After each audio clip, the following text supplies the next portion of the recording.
Ladies and gentlemen, welcome to my niche top 20 for fall 2014.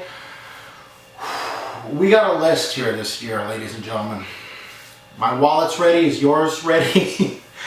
This is a great list, guys. A lot of smoke, a lot of leather.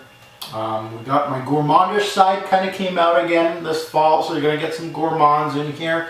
A lot of leathers. A lot of great fragrances. Again, some newcomers, some familiar faces, as you know from me. So low end as far as pricing goes in the niche side of things, and then some higher end, of course.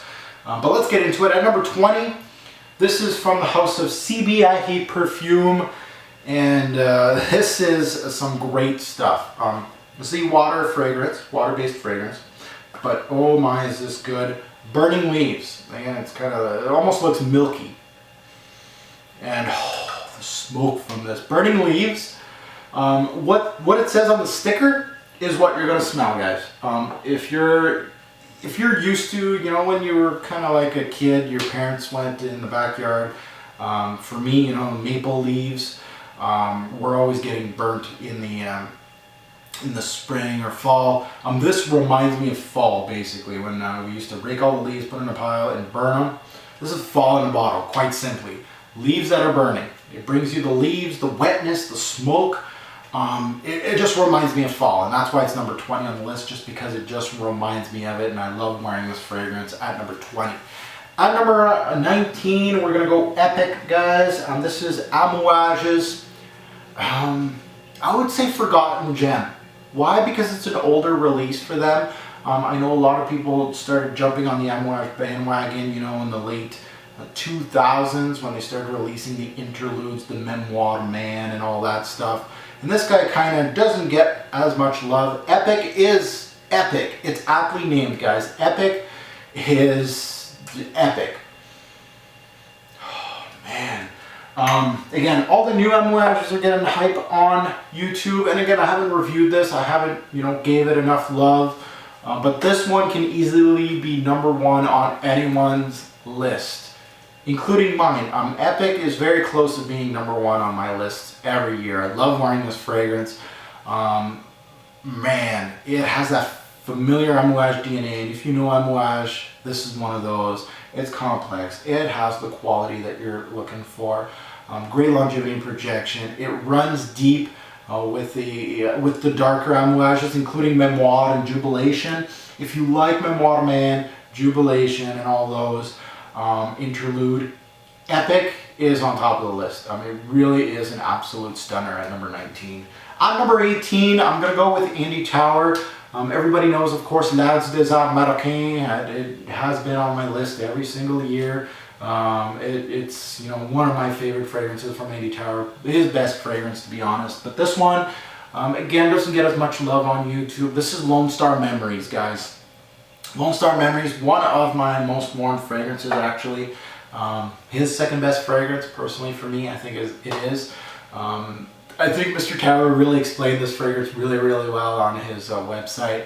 You kind of feel like a cowboy when you're wearing this. It just has that dusty jean, leather saddle type of feeling to it. A little bit of smoke. So you're kind of like, at the end of the day, you got your horse in the background with the leather saddle. You got a leather jacket on. You got the dusty jeans, and you kind of got that fire in the background. This is what it reminds me, and still, in my opinion, his second best creation of all time. I really think Andy Tower's scents are amazing, but this one at number 2 to me. Number 18 in my fall list, but really Lone Star Memories is one you have to smell.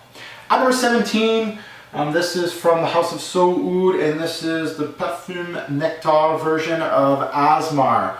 And this one you've seen in my list also. I don't get much juice out of this little guy here, but if you're a fan of Mugler scents, including the complexity and the gourmand aspect of Mugler fragrances, this is almost like a Mugler refined version of a Mugler scent. It still has that complexity that you get from Mugler. Patchouli, not so much in here, but really has that gourmand complexity aspect from the Mugler house. Asmar is a refined version of them. It has coffee, it's got tobacco in it. It's got good dose of honey actually in this fragrance, and a lot of strong amber in it. Asmar, really, I'm pretty much the only guy on YouTube really pushing Asmar, saying that this is a great fragrance. So you'll have to go and get a little sample, but you'll know what I'm talking about when you actually smell this fragrance. Asmar is really good stuff. Now at number 16, I'm gonna go from the house of Clive Christian. I believe this is the first time it makes a top 20 list on my channel, and this is C from Clive Christian. C is my first Clive Christian bottle, actually, my very first scent from Clive Christian, and it's worth it. I really think it's worth the pricing, and it has that. It's made for leather lovers out there. I'm one of those. I love leathers, leather-based fragrances. I'm just absolutely in love with them. The smokier, the better. This has it. It again gets compared a lot to Tuscan leather from Tom Ford because it has that dried fruit leather smokiness to it. It's got great longevity and projection, by the way, and the depth on this fragrance is absolutely outstanding, and that's why it's my only Clive Christian bottle. I love it. At number 16. At number 15, we're going to go again to a leather-based fragrance. This is from the house of Mona Ziorio, and this is her masterpiece of a fragrance called Cuir. Cuir is tons of smoky leather. That's all I got to say about this fragrance. It's got that animalistic touch too, just smelling from the sprayer. Cuir is a challenging fragrance, but by far one of my favorite leathers on the market. The best Mona, in my opinion, yeah, it's her best fragrance in her whole collection, including this super expensive oud that's back here behind me here. No, Cuir is the fragrance from the house of Mona Ziorio for me. At number 14, we're going to go with the house of Guerlain, and this is a fragrance that hasn't been spoken about too much on my channel, but it's one of my newest acquisitions, we'll say. And this is from the Elixir Charnel line of their fragrance house. Again, this is towards more the women's side of things, but I really think this fragrance is for either men or women. And this one called Gourmand Coquin. And gourmand, yes, it means gourmand. Yes, it's a gourmand-based fragrance. If you have a sweet tooth and you love Guerlain scents, this is the Guerlain gourmand fragrance. This one hits all the check marks on the list. You will love this stuff. It has a great use of vanilla in the fragrance, which you come to expect from Guerlain, and cacao, which of course kind of gives you that chocolatey base to it. A little bit of spice, not too much, and a little bit of booziness to it.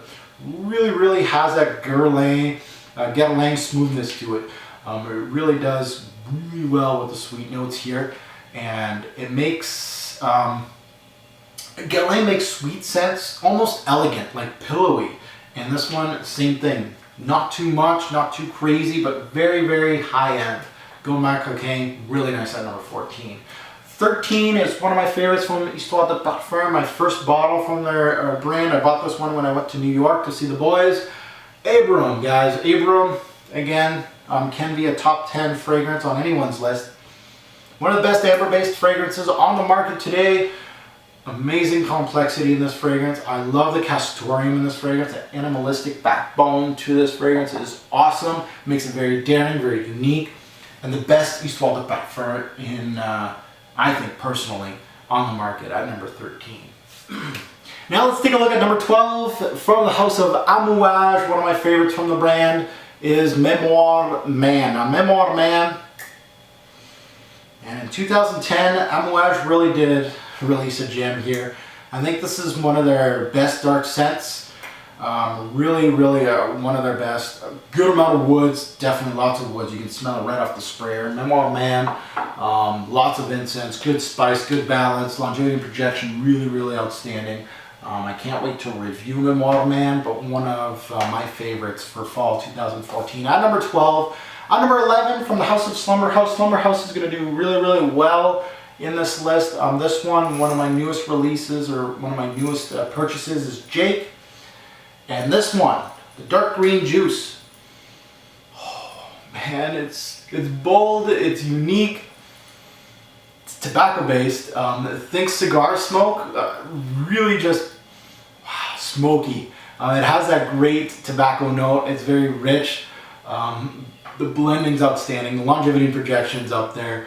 I gotta smell it again. This is great stuff. Again, if you haven't smelled anything from Somber House, you just have to. This is at number 11.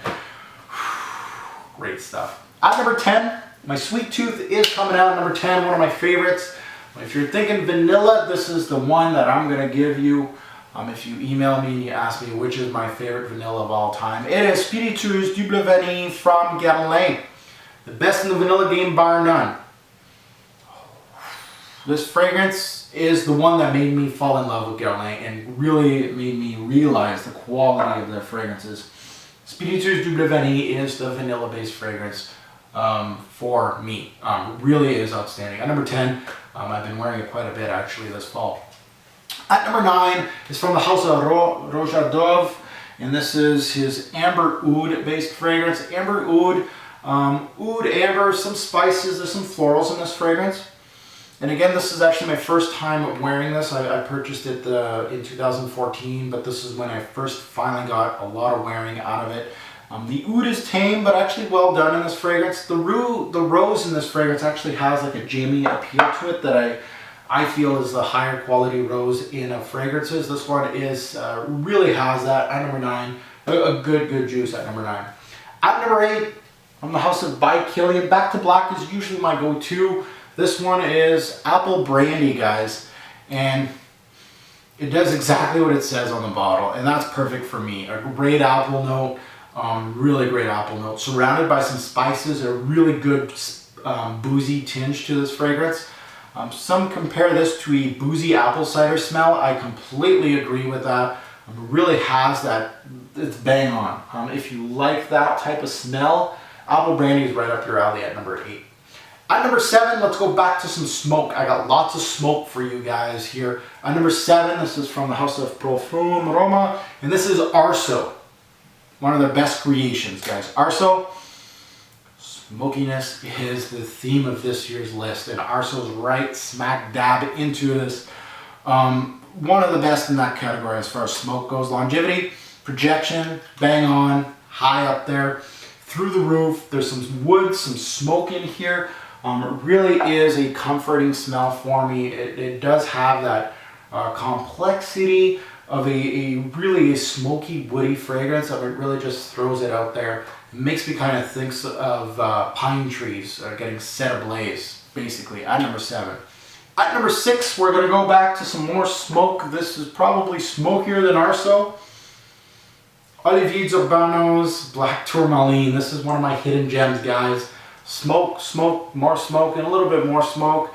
Pair that off with a little bit of woods and then some more smoke on here. This is one of the darkest and best that I've smelled in the game. This is Olivier Urbano's best fragrance. This is absolutely bonkers as far as the smell go, longevity, projection, up there.